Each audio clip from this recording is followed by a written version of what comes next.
ఒకవైపున పెద్దిరెడ్డి మిథున్ రెడ్డికి ఆ సదుపాయాలు అందేసిన ఆయనకి పంచభక్ష పరమాన్నాలు పెడుతున్నారు. ఏసీ ఇచ్చేశారు, అక్కడ రకరకాలైనటువంటి సదుపాయాలు ఇచ్చేశారంటూ సోషల్ మీడియాలో వైరల్. కోర్టు కూడా ఆర్డర్లు ఇచ్చింది అన్నటువంటి వార్తలు. సీన్ కట్ చేస్తే అక్కడ తగిన వసతి ఇవ్వట్లేదు, ఆయన్ని పడుకోవడానికి కూడా ఇబ్బంది పెడుతున్నారు. ఆయనకు ఉన్నటువంటి ప్రాబ్లం ఉన్నా కూడా నడుముకి సంబంధించి కూడా కావాలని వేధిస్తున్నారు అన్నటువంటిదేమో వెళ్ళి వచ్చినటువంటి వాళ్ళు, ఆయన కలవడానికి వెళ్ళి వచ్చిన వాళ్ళు చెప్తున్నటువంటిది. ఇక్కడ ఇటు మీ పబ్లిక్ ఏమో అక్కడ ఏదో సదుపాయాలు ఎక్కువగా ఇచ్చేసినట్టు ప్రొజెక్ట్ చేస్తూ, ఈవెన్ కోర్టు ఉత్తర్వులు ఇచ్చినా అమలు చేయకుండా జైలు అధికారుల చేత ఏడిపిస్తున్నారు అన్నటువంటి స్వయంగా పెద్దిరెడ్డి రామచంద్రారెడ్డి గారి ఆరోపణ. ఇవాళ ఆయన స్వయంగా చూసేది. అయితే దాన్ని ఎదుర్కోవడానికి సిద్ధంగా ఉన్నాడు. కానీ ఇది కరెక్ట్ కాదు అని ఆయన చెప్పిన తర్వాతనే ఈ విషయం మీద మరింత క్లారిటీ వచ్చింది. ఈ ప్రభుత్వం ఏర్పడినప్పటి నుంచి కూడా అనేక రకాల వైఎస్ఆర్ కాంగ్రెస్ పార్టీ శ్రేణులను, ముఖ్యంగా వైఎస్ఆర్ కాంగ్రెస్ పార్టీలో ప్రధాన భూమిక పోషించే నాయకులందరినీ కూడా టార్గెట్ చేసి అనేక విధాల ఇబ్బందులు పెడుతూ ఉన్నారు, అనేక రకాల కేసులు పెడుతూ ఉన్నారు. ఈరోజు ఇక్కడ పరిస్థితి చూస్తే ఒక తాలిబన్లనో లేకపోతే ఏదో విదేశీ టెర్రరిస్టులు ఎవరైతే ఉంటారో వారిని ట్రీట్ చేసే విధంగా ఇక్కడ పరిస్థితులు ఉన్నాయి. మరి ఒక ప్రజాప్రతినిధికి ఇవ్వాల్సిన గౌరవాన్ని ప్రజాప్రతినిధులుగా ఉన్న చంద్రబాబు నాయుడు కానీ వారి మంత్రివర్గ సభ్యులు కానీ ఎందుకు విస్మరిస్తూ ఉన్నారు నాకు అర్థం కావడం లేదు. మరి ఇది ఇలాగే కొనసాగిన ఇబ్బంది లేదు. వైఎస్ఆర్ కాంగ్రెస్ పార్టీ శ్రేణులు తప్పకుండా ఈ పరిస్థితిని అధిగమించి ఈ ప్రభుత్వానికి బుద్ధి చెప్పే రోజులు దగ్గరలో ఉంటాయి. మరి నేను ఒకటే చెప్తా ఉన్నాను, ఒక ప్రజాప్రతినిధులకు న్యాయపరంగా ఇవ్వాల్సిన సౌకర్యాలన్నీ కూడా ఇవ్వాలన్నా పని లేదా?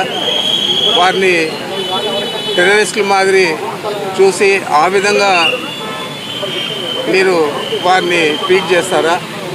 ఇది మంచి పద్ధతి అని నేను అడుగుతూ ఉన్నాను.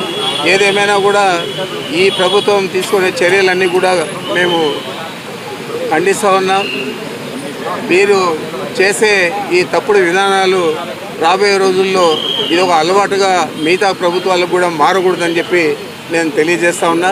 తప్పకుండా ప్రజాప్రతినిధులకు ఇవ్వాల్సిన గౌరవాన్ని, వారికి ఇవ్వాల్సిన ప్రాముఖ్యతను, వారికి కల్పించాల్సిన సదుపాయాలు కల్పించాలని పదే పదే నేను మీ ద్వారా తెలియజేస్తా ఉన్నాను. మరి మిథున్ రెడ్డి గారు ఎలాంటి ఇబ్బంది అయినా కూడా ఎదుర్కొంటారు తప్ప నాకు ఆ సౌకర్యం కావాలా ఈ సౌకర్యం కావాలా అని చెప్పే వ్యక్తి కాదు. ఇప్పుడు కూడా ఆయన ఏం కూడా నాకు చెప్పలేదు.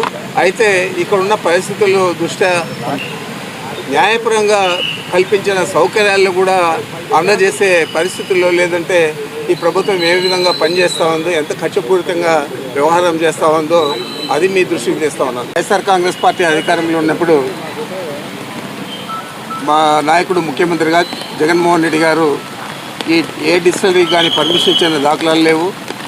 ఏ డిస్టిలరీ నుంచి కూడా మనం ఇల్లీగల్గానో లేకపోతే వేరే విధంగా తీసుకున్న దాఖలాలు కూడా లేవు. అన్నీ కూడా పర్మిషన్లు అన్నీ కూడా చంద్రబాబు నాయుడు ఇచ్చారు డిస్టిలరీస్కు.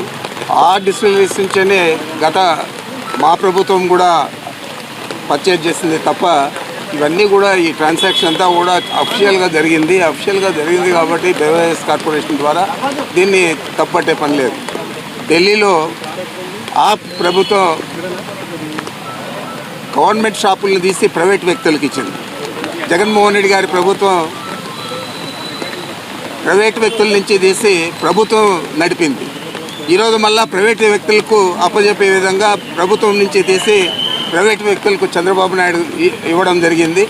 ఈరోజు అధిక ధరలే కాకుండా అధికంగా ఎక్కువ లిక్కర్ అమ్ముడు పోతాం. ఇంటింటిలోనూ కూడా బాటిల్ ద్వారా సప్లై చేసే పరిస్థితి ఉంది. బెల్ట్ షాపులు కాదు, ప్రతి ఇంటికి కూడా సప్లై చేసే పరిస్థితి ఉంది. మరి ఈరోజు అయినా కూడా ఆదాయం ఏమైనా పెరిగిందా గత జగన్మోహన్ రెడ్డి గారి ప్రభుత్వం కంటే అంటే ఎక్కడ కూడా పెరగలేదు. మేము చేసిందల్లా కూడా ప్రైవేట్ వ్యక్తుల నుంచి తీసి ప్రభుత్వం నడిపింది. నీకేమో మీ ప్రభుత్వం దీపేటప్పటికి 2014 నుంచి 19 దాకా ఆ రోజు 2018-19లో కేవలం 17,000 కోట్లు మీ ఆదాయం ఉన్నది.